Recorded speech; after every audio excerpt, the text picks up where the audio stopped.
ಗೃಹಲಕ್ಷ್ಮಿ ಯೋಜನೆ ಪರಿಷ್ಕರಣೆ ಮಾದರಿಯಲ್ಲಿ ಗೃಹಜ್ಯೋತಿ ಯೋಜನೆಗೂ ಪರಿಷ್ಕರಣೆ ಮಾಡೋದಕ್ಕೆ ಸರ್ಕಾರ ಚಿಂತನೆ ನಡೆಸಿದೆ. ರಾಜ್ಯದಲ್ಲಿ 1.7 ಕೋಟಿ ಗೃಹಜ್ಯೋತಿ ಫಲಾನುಭವಿಗಳಿದ್ದಾರೆ.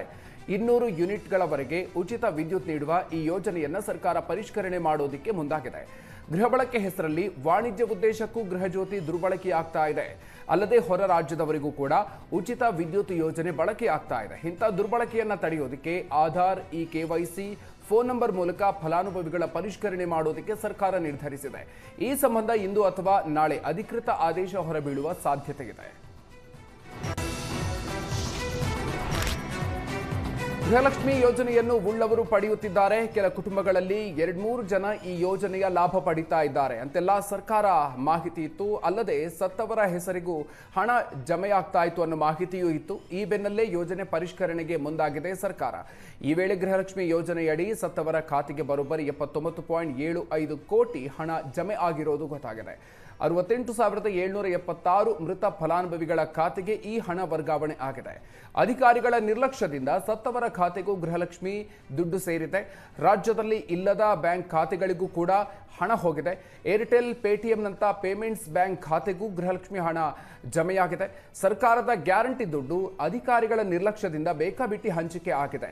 ಸತ್ತವರ ಖಾತೆಗಳಿಂದ ಹಣವನ್ನು ವಾಪಸ್ ಪಡೆಯೋದಕ್ಕೆ ಮಹಿಳಾ ಮಕ್ಕಳ ಕಲ್ಯಾಣ ಇಲಾಖೆ ಮುಂದಾಗಿದೆ. ಆದರೆ ಈಗಾಗಲೇ ಕೆಲವರು ಹಣವನ್ನು ಡ್ರಾ ಮಾಡಿಕೊಂಡಿದ್ದಾರೆ. ಅಧಿಕಾರಿಗಳ ಬೇಜವಾಬ್ದಾರಿಗೆ ಸರ್ಕಾರದ ಬೊಕ್ಕಸಕ್ಕೆ ಕೋಟ್ಯಾಂತರ ರೂಪಾಯಿ ನಷ್ಟ ಆಗಿದೆ.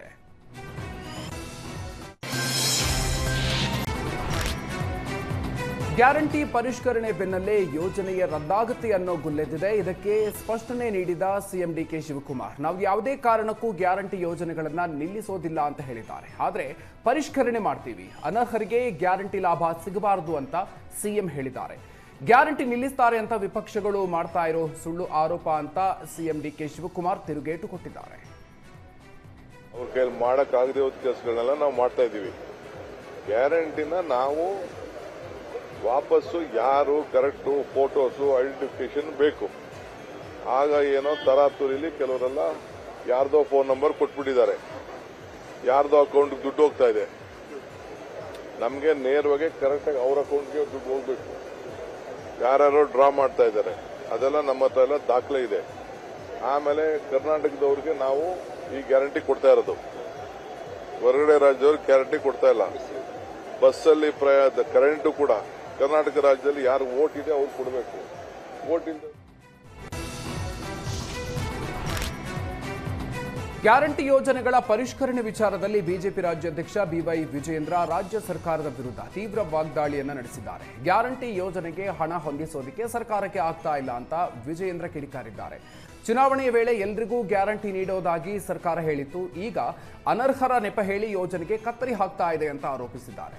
ರಾಜ್ಯದ ಹಣಕಾಸಿನ ಪರಿಸ್ಥಿತಿಯ ಬಗ್ಗೆ ಸರ್ಕಾರ ಶ್ವೇತಪತ್ರ ಹೊರಡಿಸಲಿ ಅಂತ ವಿಜೇಂದ್ರ ಆಗ್ರಹಿಸಿದ್ದಾರೆ.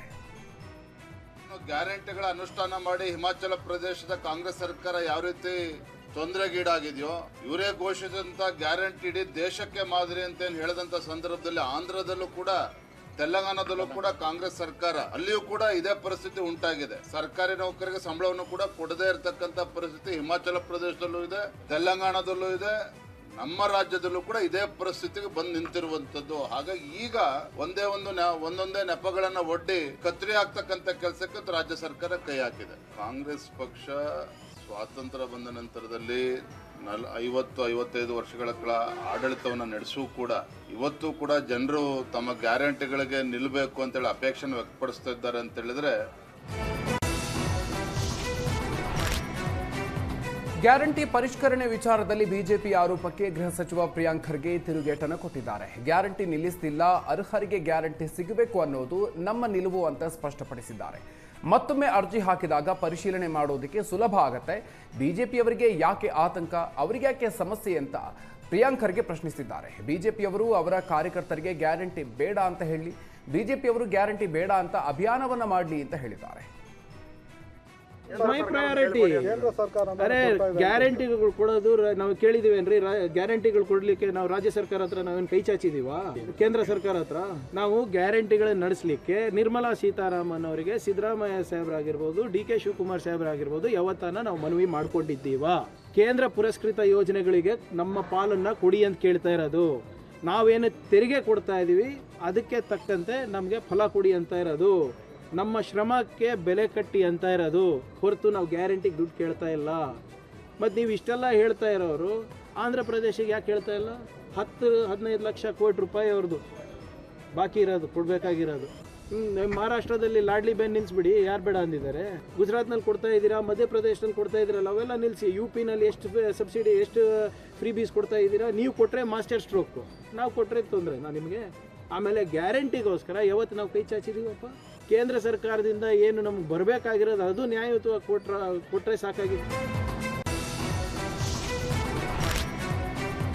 ಗೃಹಜ್ಯೋತಿ ಗೃಹಲಕ್ಷ್ಮಿ ಯೋಜನೆ ಪರಿಷ್ಕರಣೆ ಅನಿವಾರ್ಯ ಎಂದು ಗ್ಯಾರಂಟಿ ಅನುಷ್ಠಾನ ಸಮಿತಿ ಅಧ್ಯಕ್ಷ ಎಚ್.ಎಂ. ರೇವಣ್ಣ ಹೇಳಿದ್ದಾರೆ. ಮೃತಪಟ್ಟವರ ಅಕೌಂಟ್ಗೆ ಹಣ ಹೋಗ್ತಾ ಇದೆ, ಹೀಗಾಗಿ ಪರಿಷ್ಕರಣೆ ಮಾಡಬೇಕಿದೆ ಅಂತ ರೇವಣ್ಣ ಸ್ಪಷ್ಟಪಡಿಸಿದ್ದಾರೆ. ಟ್ಯಾಕ್ಸ್ ಹಾಗೂ ಜಿಎಸ್ಟಿ ಪಾವತಿಸುವವರು ಕೂಡ ಗೃಹಲಕ್ಷ್ಮಿ ಹಣ ಪಡಿತಾ ಇದ್ದಾರೆ. ಗೃಹಜ್ಯೋತಿ ಕರೆಂಟ್ಗಳನ್ನ ಅಂಗಡಿಗಳಿಗೆ ಬಳಕೆ ಮಾಡ್ತಾ ಇದ್ದಾರೆ ಅಂತ ಸಮಿತಿ ಗಮನಿಸಿದೆ. ನಮ್ಮ ಸಮಿತಿಯಿಂದ ಮನೆ ಮನೆಗೆ ಹೋಗಿ ಸರ್ವೆಯನ್ನ ಮಾಡ್ತೀವಿ, ಏನೆಲ್ಲ ಮಾನದಂಡ ಅಂತ ಇವತ್ತು ನಿರ್ಧಾರ ಮಾಡ್ತೀವಿ ಅಂತ ಎಚ್.ಎಂ. ರೇವಣ್ಣ ತಿಳಿಸಿದ್ದಾರೆ. ದುರ್ಬಳಕೆ ತಡೆಯೋದಕ್ಕೆ ಗ್ಯಾರಂಟಿ ಪರಿಷ್ಕರಣೆ ಮಾಡೋದಕ್ಕೆ ಸಮಿತಿ ತೀರ್ಮಾನಿಸಿದೆ. ಗ್ಯಾರಂಟಿ ಅನುಷ್ಠಾನ ಸಮಿತಿ ಅಧ್ಯಕ್ಷ ಎಚ್.ಎಂ. ರೇವಣ್ಣ ಹೇಳಿದ್ದಾರೆ.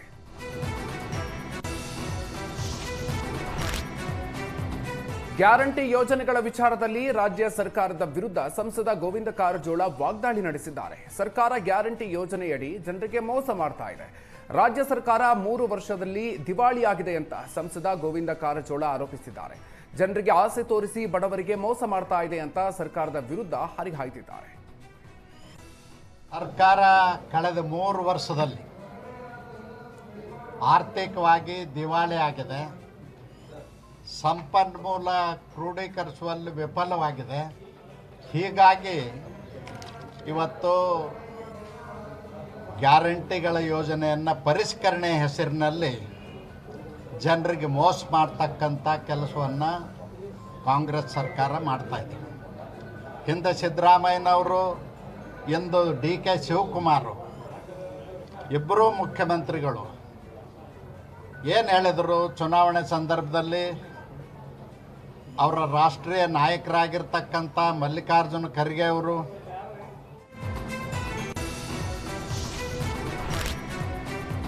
ಶ್ರೀರಾಮನ ಜನನ ಕುರಿತು ಸಾಹಿತಿ ಪ್ರೊಫೆಸರ್ ಕೆ.ಎಸ್. ಭಗವಾನ್ ವಿವಾದಾತ್ಮಕ ಹೇಳಿಕೆಗೆ ಮಾಜಿ ಸಂಸದ ಉಗ್ರಪ್ಪ ಪ್ರತಿಕ್ರಿಯಿಸಿದ್ದು, ಪೂಜೆ ಮಾಡುವ ಶ್ರೀರಾಮ ತನ್ನ ತಂದೆಗೆ ಹುಟ್ಟಿದವನಲ್ಲ ಅಂತ ಭಗವಾನ್ ಹೇಳಿದ್ದಾರೆ. ಈ ಹೇಳಿಕೆಗೆ ಮಾಜಿ ಸಂಸದ ವಿ.ಎಸ್. ಉಗ್ರಪ್ಪ ತೀವ್ರ ಆಕ್ರೋಶವನ್ನು ವ್ಯಕ್ತಪಡಿಸಿದ್ದಾರೆ. ಭಗವಾನ್ ವಯಸ್ಸಿನ ಕಾರಣವೋ ತಿಕ್ಕಲುತನವೋ ಗೊತ್ತಿಲ್ಲ, ಮಹರ್ಷಿ ವಾಲ್ಮೀಕಿ ರಾಮಾಯಣದ ಬಗ್ಗೆ ಕೆಟ್ಟ ರೀತಿ ಮಾತಾಡಿದ್ದಾರೆ. ಭಗವಾನ್ ಅಂತ ಹೆಸರು ಇಟ್ಕೊಂಡು ಮನಸ್ಸೋ ಇಚ್ಛೆ ಮಾತನಾಡ್ತಾರೆ ಅಂತ ಭಗವಾನ್ ವಿರುದ್ಧ ಮಾಜಿ ಸಂಸದ ಉಗ್ರಪ್ಪ ಕೆಂಡಾಮಂಡಲರಾಗಿದ್ದಾರೆ. ನಮ್ಮ ಭಾವನೆಗೆ ಧಕ್ಕೆ ಮಾಡಿದ್ದೀರಿ, ಕ್ಷಮೆಯಾಚನೆಗೆ ಉಗ್ರಪ್ಪ ಒತ್ತಾಯಿಸಿದ್ದಾರೆ. ಅಧಿಕ ಮಾಸದ ಪ್ರಯುಕ್ತ ಶಿವಾನಂದ ಸರ್ಕಲ್ ಕ್ರೆಸೆಂಟ್ ರಸ್ತೆಯಲ್ಲಿರುವ ಶ್ರೀ ವೈಕುಂಠ ಕ್ಷೇತ್ರ ದೇವಸ್ಥಾನಕ್ಕೆ ವಿನಯ್ ಗುರೂಜಿ ಭೇಟಿಯನ್ನ ನೀಡಿದ್ರು. ಶ್ರೀನಿವಾಸ ದರ್ಶನ ಪಡೆದು ವಿಶೇಷ ಪೂಜೆಯಲ್ಲಿ ಭಾಗಿಯಾದರು. ಅಧಿಕ ಮಾಸದ ಹಿನ್ನೆಲೆಯಲ್ಲಿ ವೈಕುಂಠ ಕ್ಷೇತ್ರದಲ್ಲಿ ವಿಶೇಷ ಪೂಜೆ, ಹೂವಿನ ಅಲಂಕಾರ, ಪಾರಾಯಣ ನಡೆದಿದೆ. ತಿರುಪತಿ ಮಾದರಿಯಲ್ಲೇ ಇಲ್ಲಿ ದೇವರಿಗೆ ಅಲಂಕಾರವನ್ನು ಮಾಡಲಾಗಿದೆ. ಅಧಿಕ ಮಾಸದಲ್ಲಿ ದೇವರ ಕಾರ್ಯ ಮಾಡಿದರೆ ಅಧಿಕ ಫಲ ಅಂತ ವಿನಯ್ ಗುರೂಜಿ ಹೇಳಿದರು. ತಿರುಪತಿ ತಪ್ಪಿಸಿಕೊಂಡಿದ್ದೆ, ಇಲ್ಲೇ ತಿಮ್ಮಪ್ಪನ ದರ್ಶನ ಆಯಿತು ಅಂತ ಸಂತಸವನ್ನು ವ್ಯಕ್ತಪಡಿಸಿದ್ದಾರೆ. ಭಗವಾನ್ ನಂಗೆ ಗೊತ್ತಿದ್ದ ಹಾಗೆ ಜಗತ್ತಲ್ಲಿ ಎಲ್ಲ ದೇವರ ದರ್ಶನ ನಾವು ಅಂದ್ಕೊಂಡಾಗ ಮಾಡ್ಬೋದು. ನನ್ನ ಅನುಭವ ಹೇಳಿದ್ದು, ಪ್ರತಿ ವರ್ಷ ನನ್ನ ಹುಟ್ಟಿದ ಹಬ್ಬ ಆಗೋದು ತಿರುಮಲದಲ್ಲಿ. ಹಾಗೆ ಯಾರೋ ಕೇಳಿದರೆ ನಲ್ಲಿ ಹೋಗ್ತೀನಿ ಅಂತ, ದೇಹಕ್ಕೆ ಅಪ್ಪ ಮನೇಲಿದ್ದಾನೆ, ಒಳಗಿರೋ ಜೀವದ ಅಪ್ಪ ತಿರುಮಲದಲ್ಲಿದ್ದಾನೆ. ಹಾಗಾಗಿ ಅವನ ದರ್ಶನ ಮಾಡಬೇಕು. ಜೀವನ ಕೊಟ್ಟವನು ಅವನು, ದೇಹ ಕೊಟ್ಟು ತಂದೆ ಒಬ್ಬರು ಇರ್ತಾರೆ. ಹಾಗೆ ಈ ಅಧಿಕ ಮಾಸದಲ್ಲಿ ಏನನ್ನೇ ವಿಷ್ಣು ದರ್ಶನ ಪುಣ್ಯ ಕೆಲಸಗಳು ಮಾಡಿದರೆ ಅದಕ್ಕೆ ಅಧಿಕ ಫಲ ಅಂತ ಹೇಳ್ತಾನೆ. ಇವತ್ತು ಭಗವಂತನ ಇಚ್ಛೆ ಆದಾಗ ನಾವು ತಿರುಮಲಕ್ಕೆ ಹೋಗ್ತೀವಂತೆ. ಶ್ರೀನಿವಾಸನ ಹತ್ರ ಇಚ್ಛೆ ಆದಾಗ ಮಾತ್ರ ಹೋಗ್ಲಿಕ್ಕಾಗುತ್ತೆ. ನಾವಾಗೆ ಹೋಗ್ತೀವಿ ಅಂತ ಎಷ್ಟು ಸಲ ಪ್ಲ್ಯಾನ್ ಹಾಕಿ. ಮಂತ್ರಾಲಯದಲ್ಲಿ ಸುರಿದ ಭಾರೀ ಮಳೆಗೆ ರಾಯರ ಮಠಕ್ಕೆ ಬಂದಿದ್ದ ಭಕ್ತರು ಬೆಚ್ಚಿ ಬಿದ್ದಿದ್ದಾರೆ. ಮಳೆ ನೀರಿನ ರಭಸಕ್ಕೆ ಮಂತ್ರಾಲಯದ ಸುತ್ತಲೂ ನೀರು ನಿಂತಿತ್ತು. ಆದರೂ ಭಕ್ತರು ಹರಿಯುತ್ತಿರುವ ಮಳೆ ನೀರಿನಲ್ಲೇ ನಿಂತು ರಾಯರ ದರ್ಶನವನ್ನು ಪಡೆದಿದ್ದಾರೆ. ಭಕ್ತರಿಗೆ ಯಾವುದೇ ಸಮಸ್ಯೆ ಆಗದಂತೆ ಮಠದಿಂದ ವ್ಯವಸ್ಥೆಯನ್ನು ಮಾಡಲಾಗಿತ್ತು. ಮಂತ್ರಾಲಯದಲ್ಲಿ ಸುರಿದ ಮಳೆಯ ಅವಾಂತರದ ವಿಡಿಯೋ ಈಗ ಸಾಮಾಜಿಕ ಜಾಲತಾಣದಲ್ಲಿ ವೈರಲ್ ಆಗ್ತಾ ಇದೆ.